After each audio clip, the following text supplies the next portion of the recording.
You're listening to the Corbett Report.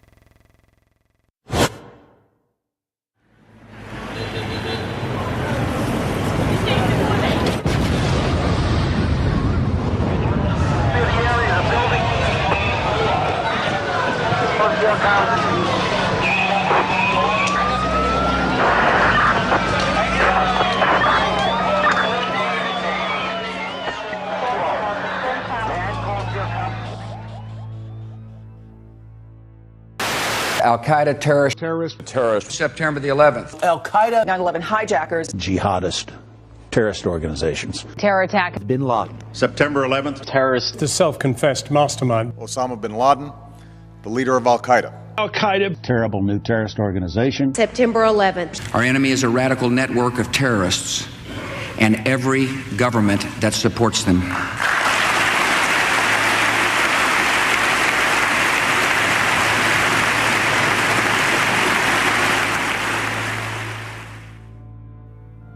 Forget for one moment everything you've been told about September 11th, 2001.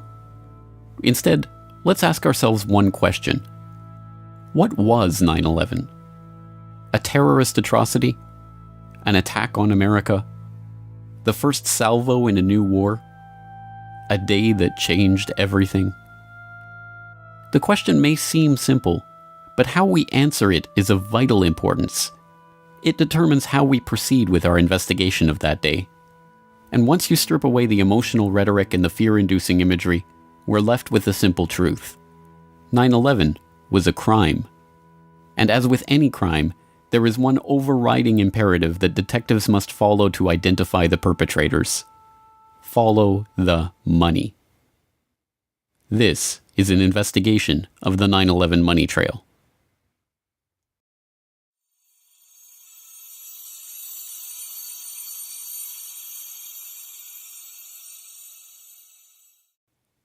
In 1998, the Port Authority of New York and New Jersey agreed to privatize the World Trade Center, the complex of office towers in Lower Manhattan that they had owned and operated since their construction in 1973. In April 2001, an agreement was reached with a consortium of investors led by Silverstein Properties, and on July 24, 2001, Larry Silverstein, who already owned World Trade Center Building 7, signed a 99-year lease for the Twin Towers and Buildings 4 and 5. The lease was for $3.2 billion and was financed by a bridge loan from GMAC, the commercial mortgage arm of General Motors, as well as $111 million from Lloyd Goldman and Joseph Kerr, individual real estate investors. Silverstein Properties only put down $14 million of its own money.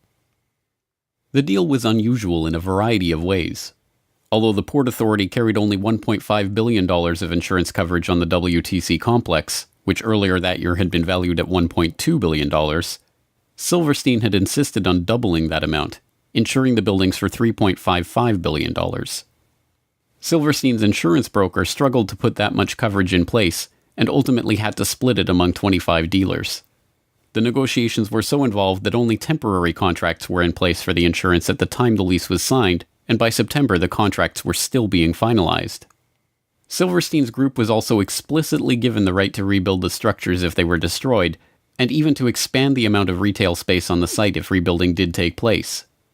Within hours of the destruction of the Twin Towers on September 11th, Silverstein was on the phone to his lawyers, trying to determine if his insurance policies could construe the attacks as two separate insurable incidents rather than one. Silverstein spent years in the courts attempting to win $7.1 billion from his $3.55 billion insurance policy, and in 2007 walked away with $4.55 billion, the largest single insurance settlement ever. As soon as the deal was announced, Silverstein sued United and American Airlines for a further $3.5 billion for their negligence in the 9/11 attacks, a claim that was struck down by the courts but is still on appeal. Perhaps even more outrageously, in a secret deal in 2003, the Port Authority agreed to pay back 80% of their initial equity in the lease, but allowed the Silverstein Group to maintain control of the site. The deal gave Silverstein, Goldman, and Kerr $98 million of the $125 million they put down on the lease, and a further $130 million in insurance proceeds that were earmarked for the site's rebuilding. In the end, Silverstein profited from the 9/11 attacks to the tune of $4.5 billion and counting. But that's the 9/11 insurance heist you saw. There was a much deeper, more complex, and well-hidden heist that was taking place behind closed doors on September 11th, 2001, deep in the heart of the World Trade Center itself. Marsh & McLennan is a diversified risk, insurance, and professional services firm with over $13 billion in annual revenue and 57,000 employees. In September of 2001, 2,000 of those employees worked in Marsh's offices in the World Trade Center. Marsh occupied floors 93 to 100 of the North Tower, the exact area of the impact and explosion. In the year prior to 9/11, Marsh had contracted with Silverstream Software to create an electronic connection between Marsh and its clients for the purpose of creating paperless transactions. Silverstream had already built internet-based transactional and trading platforms for Merrill Lynch, Deutsche Bank, Bankers Trust, Alex Brown, Morgan Stanley, and other financial services firms that were later involved in 9/11, but this new project was unlike anything that had been attempted before. Richard Andrew Grove, the salesperson who handled the Marsh & McLennan project for Silverstream, explains. In 2000, Silverstream was contracted by Marsh to provide a technological solution beyond what we had done for any of the above-named companies, insofar as it would be used to electronically connect Marsh to its major business partners via internet portals for the purpose of creating paperless transactions and expediting revenue and renewal cycles, and built from the ground up at the client's site. Silverstream provided a specific type of connectivity that was used to link AIG and Marsh & McLennan, the first two commercial companies on the planet to employ this specific type of transaction, and in fact, Marsh was presented with something called the Accord Award, ACORD, in the summer of 2001, for being the first commercial corporation to do so. And what you should take away from that is this. It means that no other companies were doing this type of transaction, so the question in your mind should be, what then were Marsh and AIG doing, and why did they need to leverage technologies that no other commercial entity on the face of the earth needed to conduct business? The contract, Silverstream then stationed approximately 30 to 40 developers at Marsh, and this team was led by 2 to 3 managers with whom I liaised to ensure delivery of the solution that was promised. The development team worked regularly into the night, if not all night, and sometimes worked 7 days a week in order to adhere to Marsh's indicated pre-September 11th deadline. Now, while I was... But it was not long before severe irregularities in the billing of the account for this project led Richard Grove into the heart of a deeper mystery about the software and about the work that he was engaged in. Fiscal anomalies with respect to the Marsh.com project when I was in a meeting on the 98th floor in October of 2000 with a gentleman named Gary Lasko. Gary was Marsh's North American Chief Information Officer, and that particular afternoon a colleague and I helped him identify about $10 million in suspicious purchase orders after I had recognized that certain vendors were deceiving Marsh and specifically appeared to be selling Marsh large quantities of hardware that were not necessary, as this was later confirmed by Gary. In the spring of 2000, I brought my concerns up to executives inside of Silverstream and I was urged to keep quiet and mind my own business. I went to an executive inside of Marsh, and he advised me to do likewise. But then, I mentioned it to a few executives at Marsh who I could trust, like Gary Lasko, and Catherine Lee, Ken Rice, Richard Bruhart, and John Olthofer, people who became likewise concerned that something untoward was going on. The concerned colleagues I just mentioned were murdered on September 11th, and the executives who expressed dismay at my concerns are alive and free today because of it. I feel it's no coincidence as the Marsh executive who urged me to drop my line of inquiry made sure that his personnel, who I just mentioned, were in the office bright and early for a global conference call before the staff meeting upon which I was to intrude. A conference call which I was informed this executive in question conducted, but attended from the safety of his Upper West Side apartment. Although in getting... The global conference call with Marsh's IT staff on the morning of 9/11, a meeting that included the staff who were investigating the suspicious billing on the Silverstream deal, was confirmed in a 2006 interview with Marsh's then Chief Information Officer, Ellen Clark. Richard Grove had been asked to attend the meeting, but was stuck in traffic on the way to the towers when the attack began. His friends at Marsh were not so lucky. 294 Marsh employees, including all of the participants in the conference call in the North Tower, died that morning. Meanwhile, the Marsh executive who had scheduled the meeting, the same one who had asked Grove to drop the issue of the billing anomalies, was safe in his apartment, attending the meeting via telephone. So what was the Marsh.com project really about? Why was it so important for it to be finished before September 11th? And what kind of transactions did it enable? More importantly, what information was lost when the data center on the 95th floor of the North Tower suffered a direct hit on 9/11 and the buildings were demolished? A partial answer comes from reports that emerged in late 2001 that a German firm, Convar, had been hired to reconstruct financial data from the hard disks recovered at Ground Zero. The firm talks about this work in its promotional videos. September the 11th, 2001. The whole world is in shock following the attacks on the World Trade Center. Convar has some solutions to offer.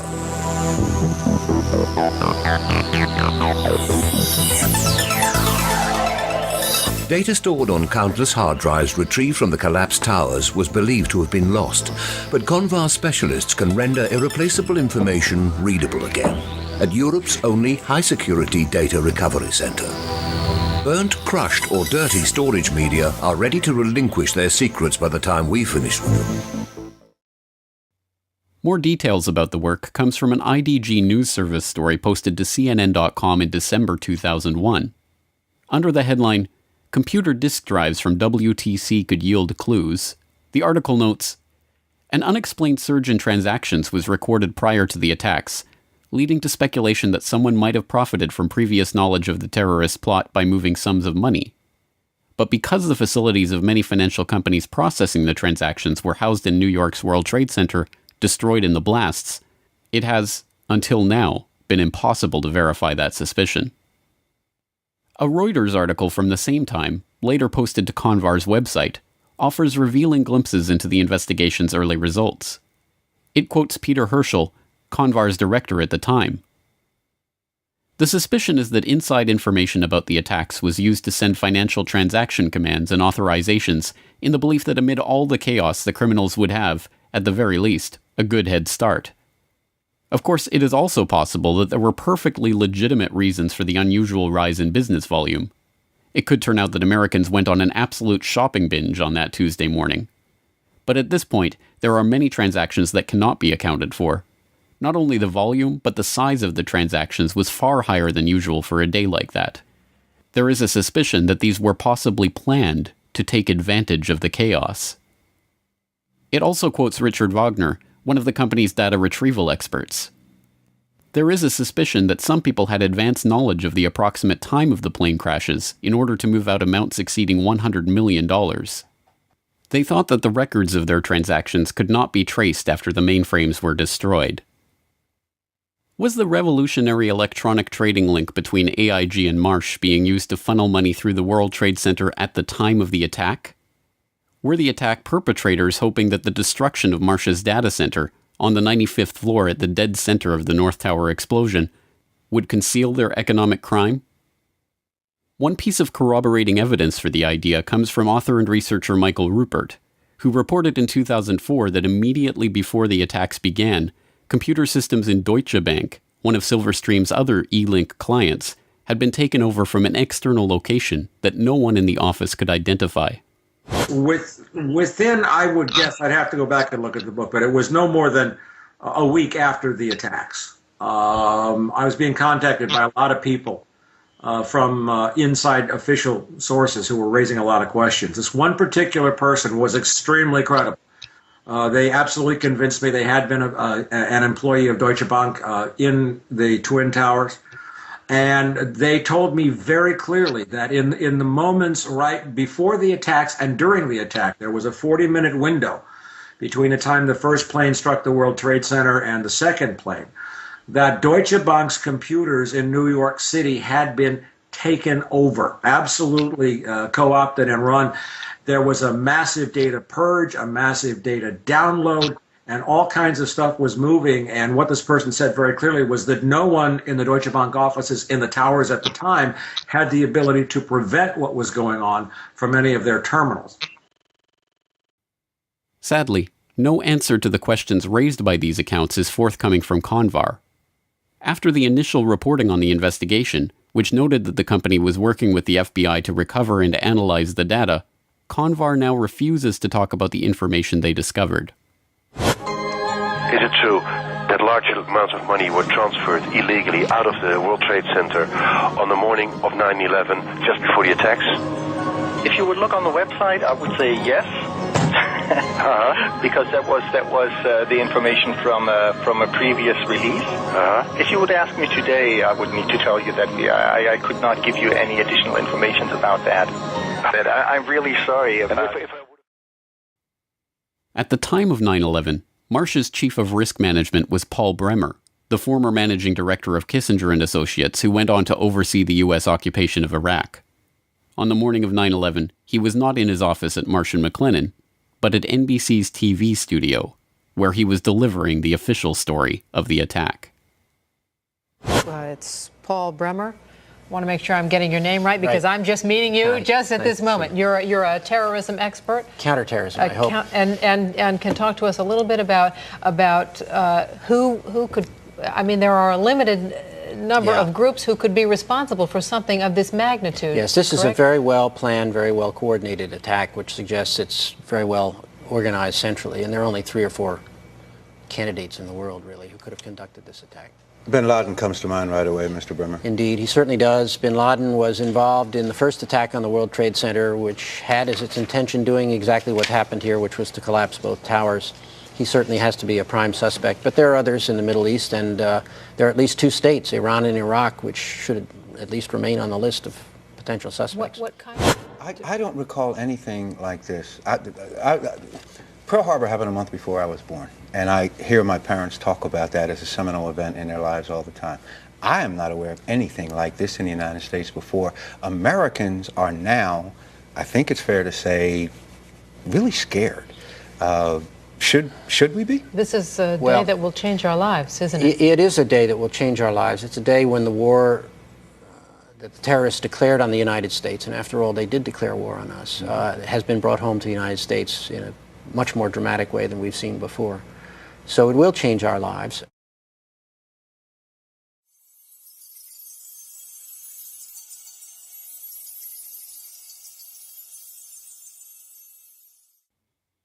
On September 12, 2001, before the dust had even settled on Ground Zero, the Securities and Exchange Commission opened an investigation into a chilling proposition: that an unknown group of traders with advanced knowledge of the 9/11 plot had made millions betting against the companies involved in the attacks. What many Wall Street analysts believe is that the terrorists made bets that a number of stocks would see their prices fall. They did so by buying what are called puts. If you bet right, the rewards can be huge. The risks are also huge, unless, of course, you know something bad is going to happen to the company you're betting against. This could very well be insider trading at the worst, most horrific, most evil use you've ever seen in your entire life. One example, United Airlines. The Thursday before the attack, more than 2,000 contracts betting that the stock would go down were purchased. 90 times more in one day than in 3 weeks. When the markets reopened, United stock dropped. The price of the contracts soared, and someone may have made a lot of money fast. $180,000 turns into $2.4 million when that plane hits the World Trade Center. It's almost the same story with American Airlines. That's a 5-fold increase in the value of what was a $337,000 trade on Monday. All of a sudden becomes what? $1.8 million. And there's much more, including an extraordinarily high number of bets against Morgan Stanley and Marsh & McLennan, 2 of the World Trade Center's biggest tenants. Could this be a coincidence? This would be one of the most extraordinary coincidences in the history of mankind if it was a coincidence. Although the put options on American and United Airlines are usually cited in reference to the 9/11 insider trading, these trades only represent a fraction of the suspicious trades leading up to the attack. Between August 20th and September 10th, abnormally large spikes in put option activity appeared in trades involving dozens of different companies whose stocks plunged after the attack, including Boeing, Merrill Lynch, JP Morgan, Citigroup, Bank of America, Morgan Stanley, Munich Re, and the AXA Group. Traders weren't just betting against the companies whose stocks dove after 9/11, however. There was also a 6-fold increase in call options on the stock of defense contractor Raytheon on the day before 9/11.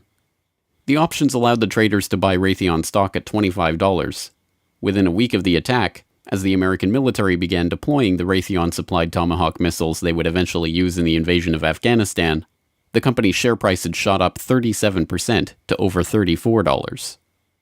The SEC weren't the only ones interested in this particular 9/11 money trail either. Investigations into potential insider trading before the attacks were opened by authorities around the globe, from Belgium to France to Germany to Switzerland to Japan. It wasn't long before this global financial manhunt started yielding clues on the trail of the terror traders. On September 17th, Italian Foreign Minister Antonio Martino, addressing Italian Consob's own investigation into potential 9/11 trading, said, "I think there are terrorist states and organizations behind speculation on the international markets."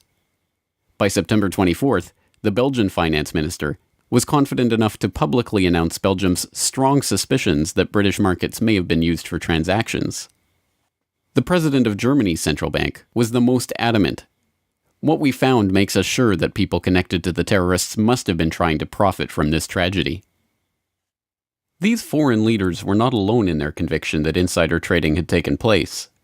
University of Chicago finance professor George Constantinides, Columbia University law professor John Coffey, Duke University law professor James Cox, and other academics, as well as well-known options traders like John Najarian, all expressed their belief that investors had traded on advanced knowledge of the attacks. The scale of the SEC investigation was unprecedented, examining over 9.5 million securities transactions, including stocks and options in 103 different companies trading in 7 markets, 32 exchange-traded funds, and stock indices. The probe drew on the assistance of the legal and compliance staff of the 20 largest trading firms and the regulatory authorities in 10 foreign governments. The Commission coordinated its investigation with the FBI, the Department of Justice, and the Department of the Treasury. The results of this investigation? We have not developed any evidence suggesting that those who had advanced knowledge of the September 11th attacks traded on the basis of that information. Although this sounds like the investigation did not find evidence of insider trading, a second look reveals the trick. They are not saying that there was no insider trading, only that there is no evidence that those who had advanced knowledge of the September 11th attacks participated in such trading. But this begs the question, who had that advanced knowledge, and how did the SEC determine this? The 9/11 Commission report begs the question even more blatantly in their treatment of the anomalous put option activity on United Airlines stock on September 6th. 95% of the puts were placed by a single US-based institutional investor with no conceivable ties to Al-Qaeda. Again, it is taken as a foregone conclusion that a lack of ties to Al-Qaeda means there could not have been advanced knowledge of the attack, even if the evidence shows that insider trading took place. To be sure, insider trading almost certainly did take place in the weeks before 9/11. Although some have used the Commission report to conclude that the story was debunked, the intervening years have seen the release of not one, not two, but 3 separate scientific papers concluding with high probability that the anomalous trading was the result of advanced knowledge. In Unusual Option Market Activity in the Terrorist Attacks of September 11, 2001, University of Chicago professor Alan Podeshman concluded, "Examination of the option trading leading up to September 11th reveals that there was an unusually high level of put buying. This finding is consistent with informed investors having traded options in advance of the attacks."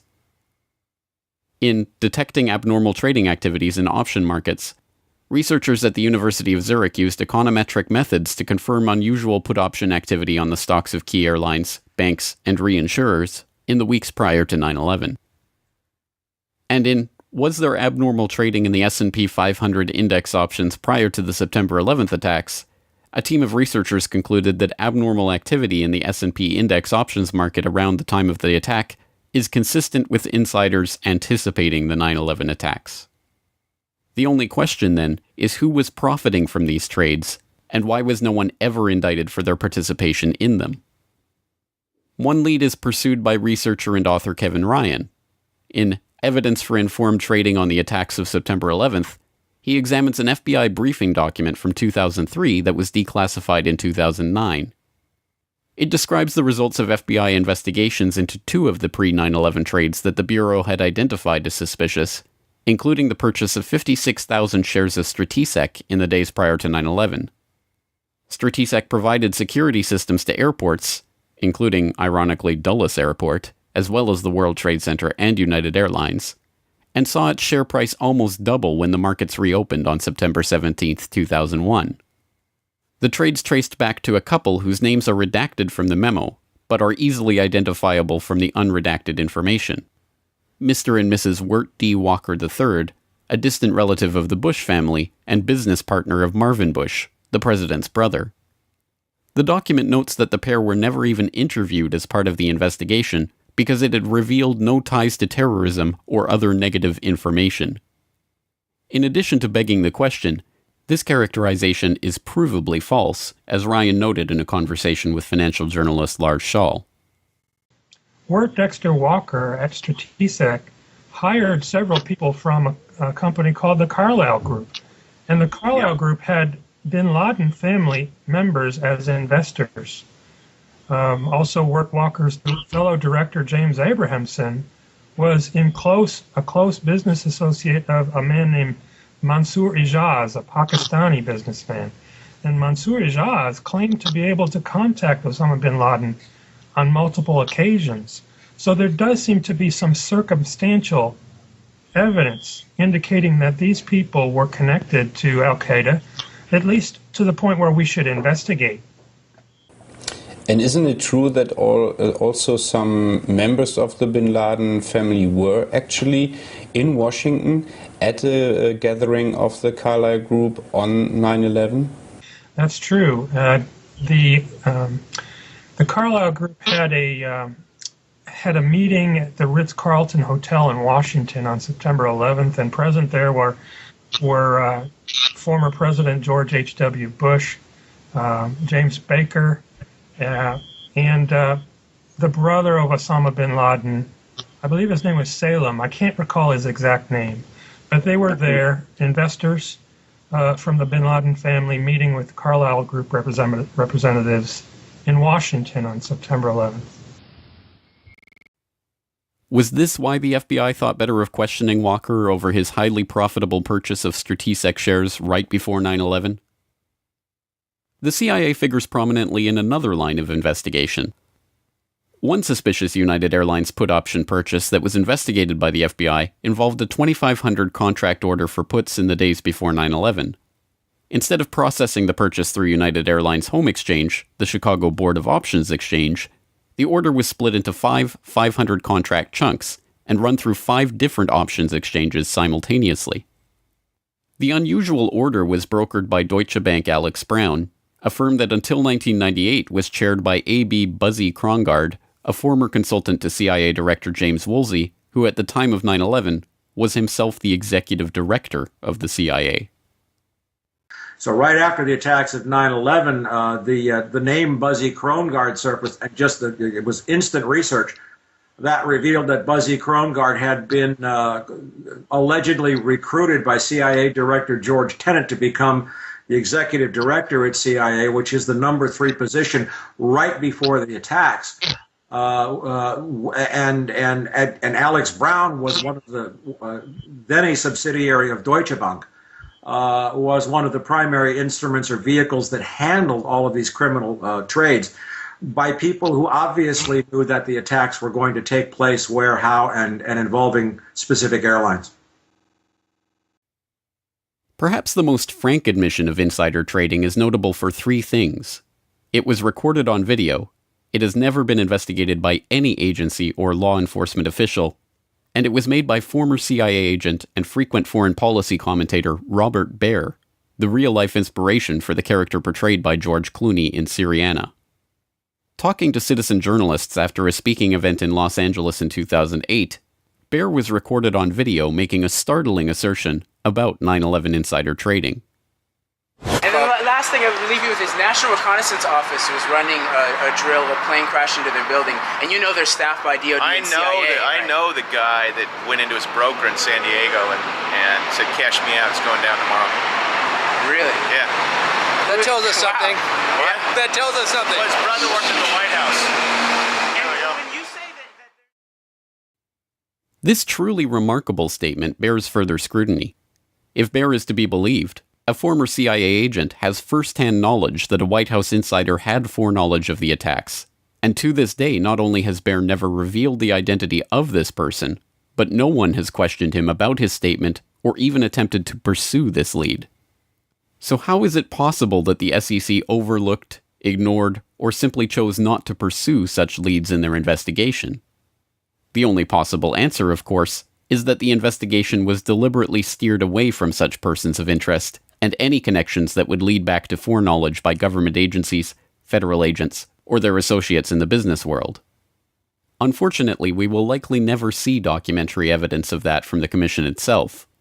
One researcher requesting access under the Freedom of Information Act to the documentary evidence that the 9/11 Commission used to conclude that there had been no insider trading, received a response that stated that the potentially responsive records have been destroyed.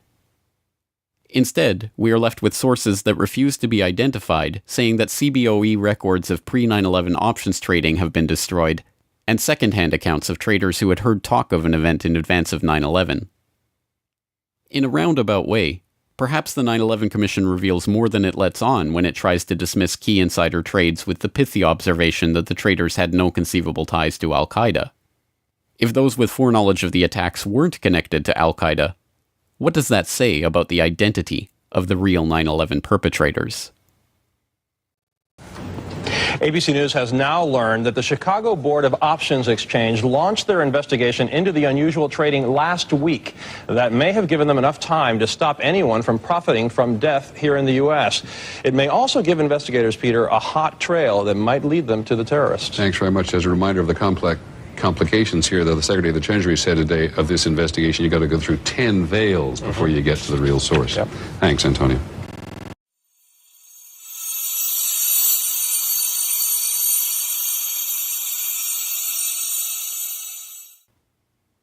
P-Tech was a Quincy, Massachusetts-based company specializing in enterprise architecture software, a type of powerful computer modeling program that allows large-scale organizations to map their systems and employees and to monitor them in real time.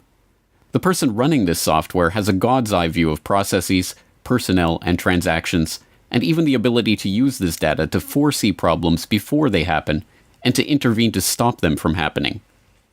As a senior consultant working on risk management for JP Morgan at the time of 9/11, Indira Singh was looking for exactly this type of software to implement the bank's next-generation risk blueprint. In her search for the ultimate risk management software, P-Tech's name was floated as the best candidate for the task. I had a good life. I did risk at JP Morgan Chase. Just to take a break from all the heavy stuff, what I do was to devise a way to monitor everything going on in a very large company to stop big problems from happening. There's that little cloud there and my very bizarre picture of how I think about this problem. I am a person who was merging two disciplines, risk management and something called enterprise architecture, which is fairly esoteric, but at the end of the day, we seek to prevent large problems from happening anywhere in a large global enterprise.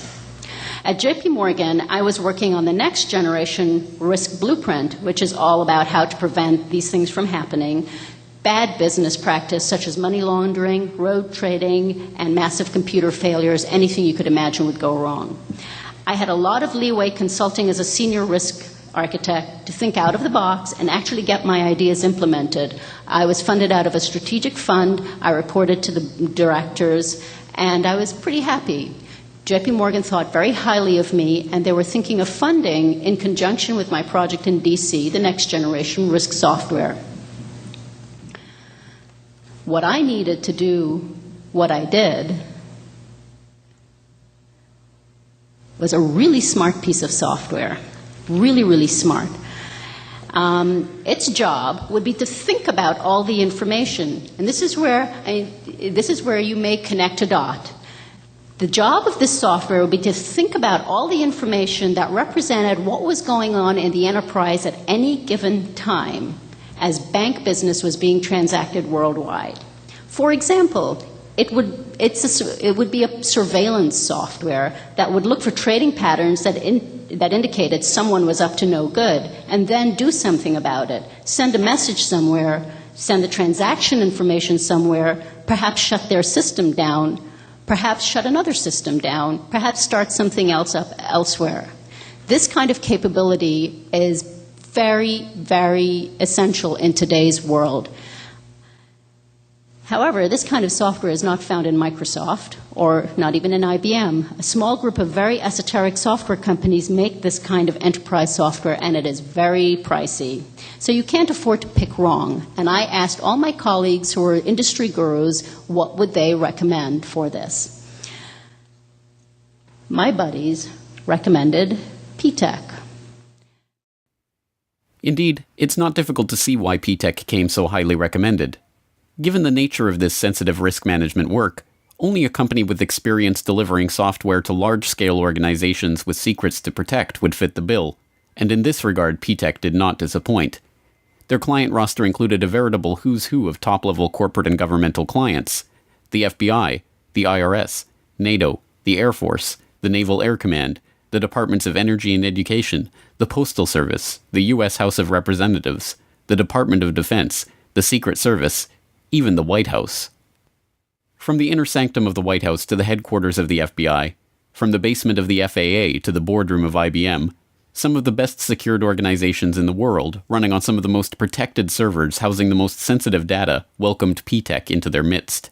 P-Tech was given the keys to the cyber kingdom to build detailed pictures of these organizations, their weaknesses and vulnerabilities, and to show how these problems could be exploited by those of ill intent. But like all such systems, it could be exploited by those of ill intent for their own purposes, too. Given the nature of the information and secrets being kept by its clients, it should come as no surprise that many of P-Tech's top investors and employees were men with backgrounds that should have been raising red flags at all levels of the government.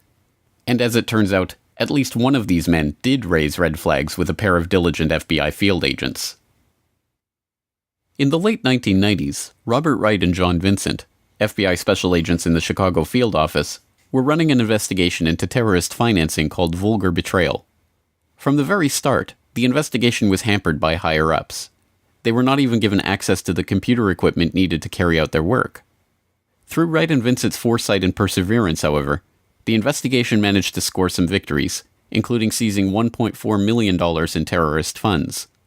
According to Wright, these funds were linked directly to Saudi businessman Yassin Qadi. Yassin al-Qadi is a multimillionaire businessman and philanthropist who, according to Business Associates, liked to boast of his relationship with former Vice President Dick Cheney. But in the late 1990s, he was sanctioned by the UN Security Council for his suspected links to al-Qaeda, and after 9/11 he was put on a terrorist watch list by the US Treasury for his suspected ties to terrorist financing.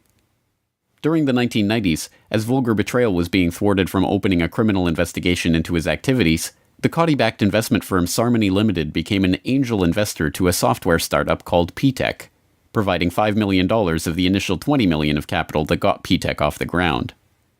At the time, P-Tech's CEO denied that al-Qadi had any involvement with the company other than his initial investment, but the FBI now maintains he was lying, and that in fact al-Qadi continued investing millions of dollars in the company through various fronts and investment vehicles.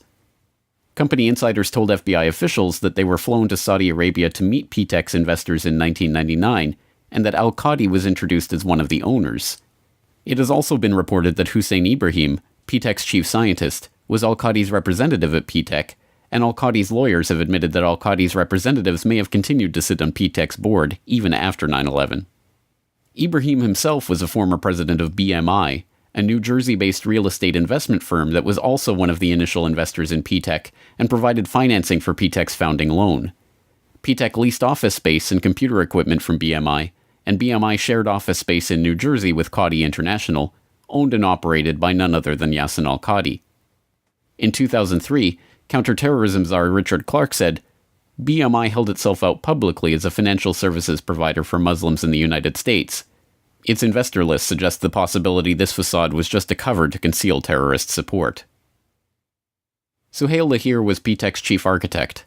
When he wasn't writing the software that would provide P-Tech with detailed operational blueprints of the most sensitive agencies in the US government, he was writing articles in praise of Islamic holy war. He was also fond of quoting Abdullah Azzam, Osama bin Laden's mentor and the head of Maktab al-Khidmat, which was the precursor to al-Qaeda. That such an unlikely cast of characters were given access to some of the most sensitive agencies in the US federal government is startling enough. That they were operating software that allowed them to map, analyze, and access every process and operation within these agencies for the purpose of finding systemic weak points is equally startling. Most disturbing of all, though, is the connection between P-TECH and the very agencies that so remarkably failed in their duty to protect the American public on September 11th, 2001. Could you describe the relationship of P-TECH with the FAA? Now, P-TECH worked with the FAA for several years, didn't they? They worked the FAA. It was a joint project between P-TECH and MITRE, and they were looking at, it's interesting, they were looking at basically holes in the FAA's interoperability with responding with other agencies, law enforcement, in the case of an emergency such as a hijacking. So they were looking for the escalation process, what people would do, how they would respond in case of an emergency, and find the holes and make recommendations to fix it. Now, if anyone was in a position to understand where the holes were, P-TECH was, and that's exactly the point. And if anybody was in a position to write software to take advantage of those holes, it would have been P-TECH. Now, was there a reference to P-TECH having operated in the basement out of the FAA? Yes. Now, typically, because the scope of such projects are so overarching and wide-ranging, when you are doing an enterprise architecture project, you pretty much have access to how anything in the organization is being done, where it's being done, on what systems, what the information is, and you pretty much have carte blanche. If it's a major project that spans several years, the team that comes in has literally access to almost anything that they want because you're operating on a blueprint level, on a massive scale. So, yes, they were everywhere, and I was told that they were in places that required clearances. I was told that they had log-on access to FAA flight control computers. I was told that they had passwords to many computers that you may not on the surface think has anything to do with finding out holes in the system. But let's say you've said, okay, you isolated a part of a process, of a notification process that was mediated by a computer, and you wanted to investigate it further, then you would typically get log-on access to that computer. And from that, back upstream or downstream, so who knows? You know, from my own experience, I could have access to almost anything I wanted to in JP Morgan Chase. And didn't, for the reason if anything went wrong, I didn't want to have the access. But if you were up to no good as an enterprise architect with such a mandate, you typically could have anything you wanted. So who was really behind P-TECH? Did Ziadi, Ibrahim, and the others somehow evade the due diligence of all of the government agencies and multinational corporations that P-TECH contracted with? Did P-TECH just happen to end up working on the interoperability of the FAA and the Pentagon systems on the morning of 9/11? Did al-Qadi's friend Dick Cheney really know nothing of Qadi's connections or activities? Was this all some devious al-Qaeda plot to infiltrate key systems and agencies of the US government? Not according to the people who were really investigating the company. So what did the 9/11 Commission have to say about P-TECH? Absolutely nothing. The co-chair of the commission, Thomas Kane, had been involved in a $24 million real estate transaction with BMI, one of the P-TECH investors, but no mention was made of that at the time, and the commission never looked into P-TECH or its activities on 9/11. Meanwhile, Cheney's friend al-Qadi has since been removed from the Swiss, European, UN Security Council, and US Treasury terrorist sanctions lists. And Robert Wright? After Vulgar Betrayal was shut down, the FBI did eventually raid P-TECH's offices in December of 2002, but not before the company was given 2 weeks advance warning of the raid. The very next day, then Homeland Security Chief Tom Ridge declared that P-TECH in no way jeopardizes the security of the country. Osama Ziadi is still wanted by the FBI for lying about al-Qadi's involvement with the company, but the case is now cold. To the families and victims,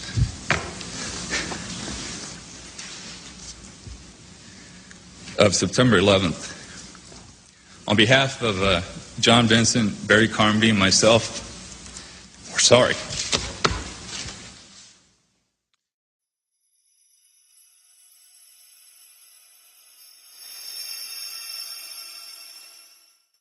The topic today is an adversary that poses a threat, serious threat to the security of the United States of America. This adversary is one of the world's last bastions of central planning. It governs by dictating 5-year plans.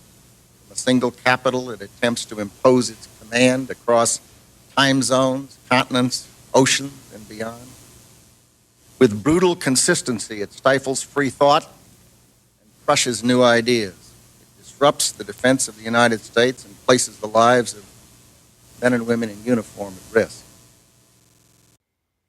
On September 10th, 2001, Defense Secretary Donald Rumsfeld declared a new war.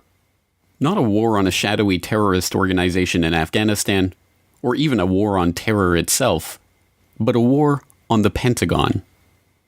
The adversary is closer to home. It's the Pentagon bureaucracy.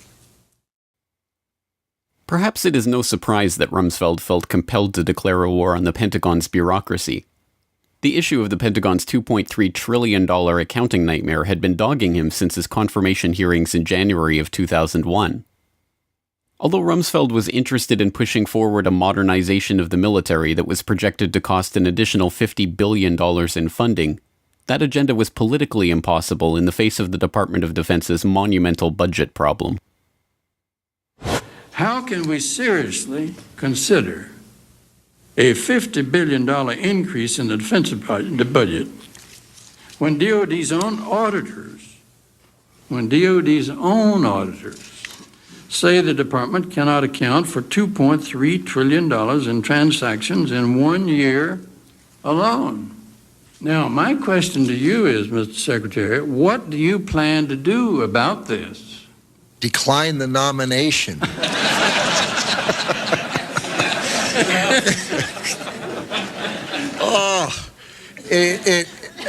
Senator, I have heard... I don't want to see you do that. We'll stand adjourned in that case. Senator, I have heard some of that and read some of that, that the department is not capable of auditing its books. It is... I was going to say terrifying.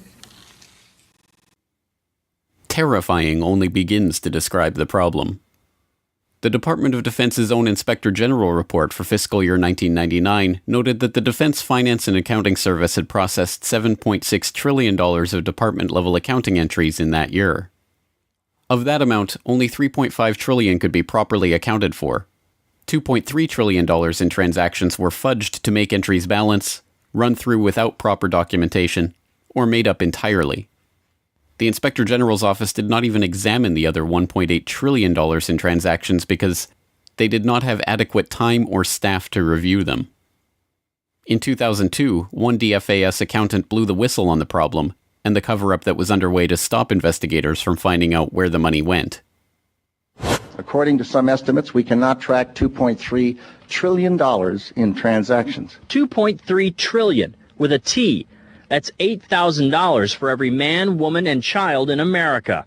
To understand how the Pentagon can lose track of trillions, consider the case of one military accountant who tried to find out what happened to a mere $300 million. We know it's gone, but we don't know what they spent it on. Jim Minery, a former Marine turned whistleblower, is risking his job by speaking out for the first time about the millions he noticed were missing from one defense agency's balance sheets.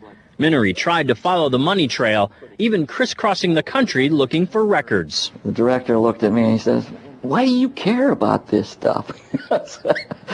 It took me aback, you know. My supervisor asked me why I care about doing a good job. So he was reassigned and says officials then covered up the problem by just writing it off. As controller of the Pentagon from 2001 to 2004, Dov Zakheim was the man tasked with solving this problem.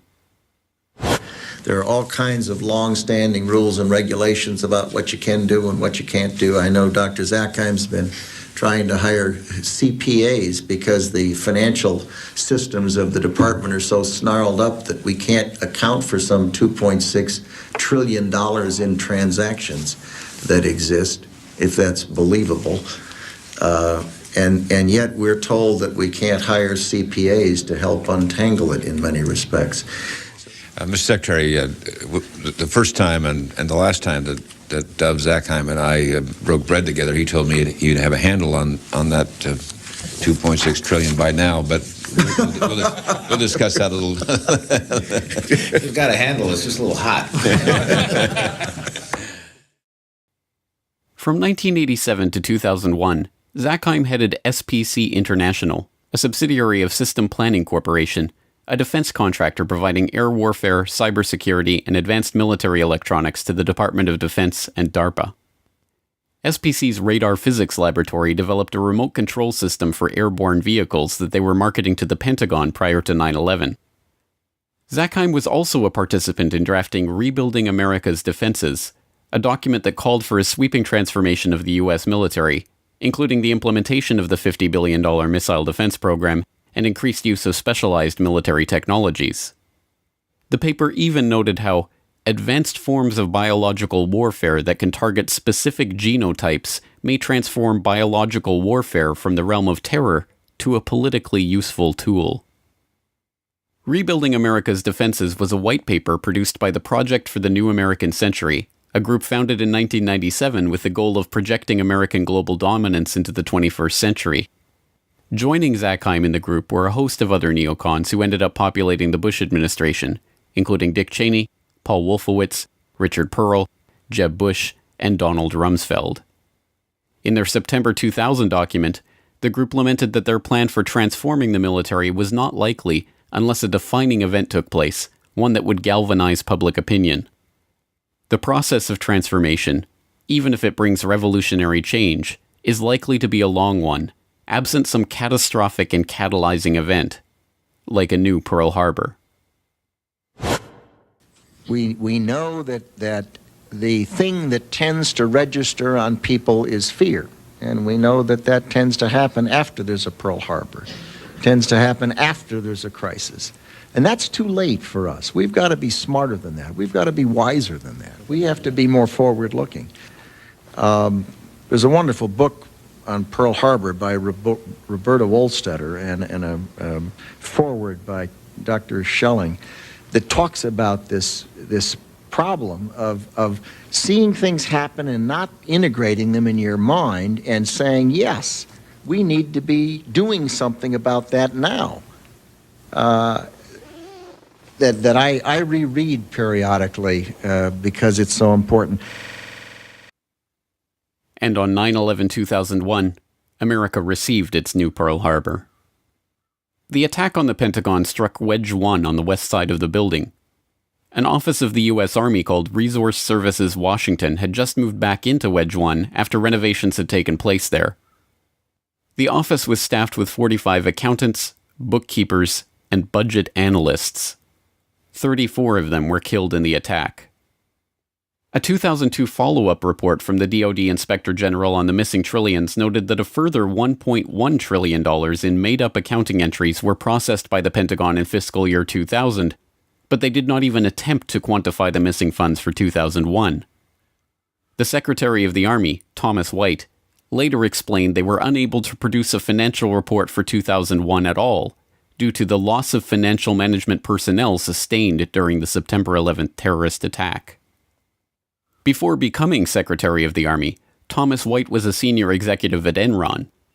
Enron was one of the largest energy companies in the world, posting a $111 billion profit in 2000, before being exposed as an elaborate corporate accounting fraud in 2001. The SEC, which investigated the Enron scandal, occupied the 11th to 13th floors in World Trade Center Building 7, and their offices were destroyed on 9/11, destroying 3,000 to 4,000 documents on active investigations in the process. Perhaps unsurprisingly, Rumsfeld's war on the Pentagon's bureaucracy did not yield the results he promised. By 2013, the unaccountable money in the Pentagon's coffers had reached $8.5 trillion. The latest scandal to hit Washington comes from a report revealing the Pentagon misplaced $8.5 trillion. Military leaders have also been found ordering subordinates to doctor books to hide the missing money. This is the conclusion of a special report by Reuters. One former Pentagon employee, Linda Woodford, said she spent 15 years there falsifying financial records. Woodford had a job checking Navy accounting records against figures supplied by the Treasury Department. She said money was missing from the report every month. And national security expert Steve Miles is here with me to help us crunch these numbers. $8.5 trillion unaccounted for. It's a lot of money. This is the kind of thing that you would think would bring Capitol Hill to a screeching halt. There'd be hearings kind of almost daily. You'd have various committees looking into it. None of that. It just leads to massive waste, and there can be all sorts of fraud that you don't know about. Just one example, when the Inspector General looked at Iraq, which was, a lot of money, but in the grand scheme, just a portion of the money the U.S. spends.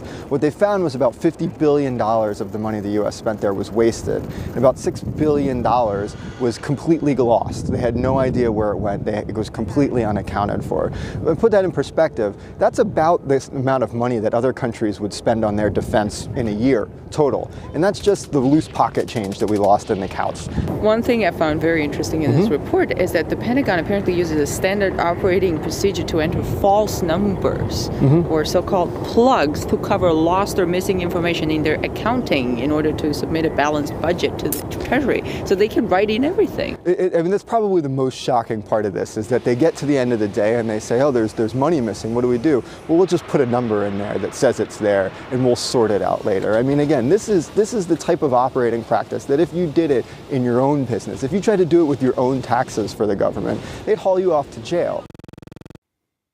But then, given that the trillions have never been accounted for, and given that American defense spending soared to record levels after the attack, perhaps Rumsfeld's war on the Pentagon, the one he announced on September 10th, was successful after all. And perhaps September 11th was the key battle in that war. Some might ask, how in the world could the Secretary of Defense attack the Pentagon in front of its people? To them I reply, I have no desire to attack the Pentagon. I want to liberate it.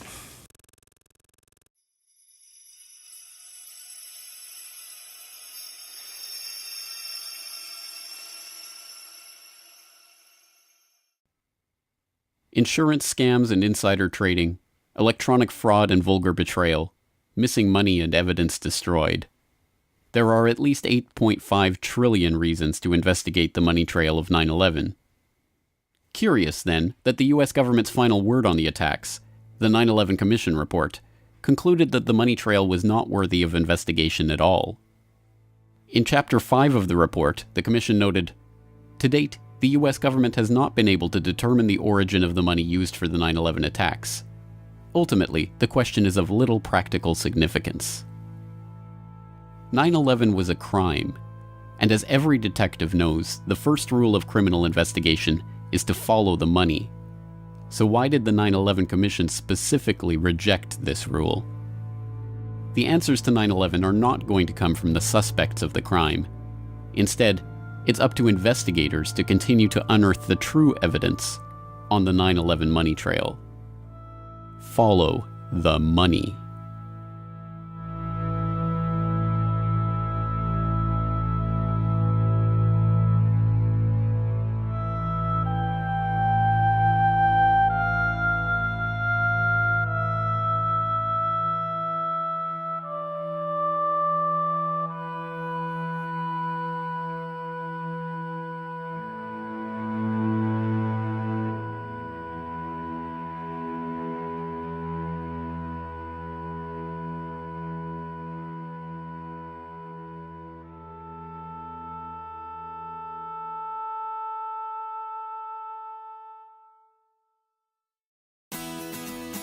The Corbett Report is brought to you by the Corbett Report subscriber, a weekly newsletter featuring James Corbett's International Forecaster editorial, recommended reading and viewing, discounts on Corbett Report DVDs, and once a month, a subscriber-only video. Sign up today to start receiving your copy at corbettreport.com/support.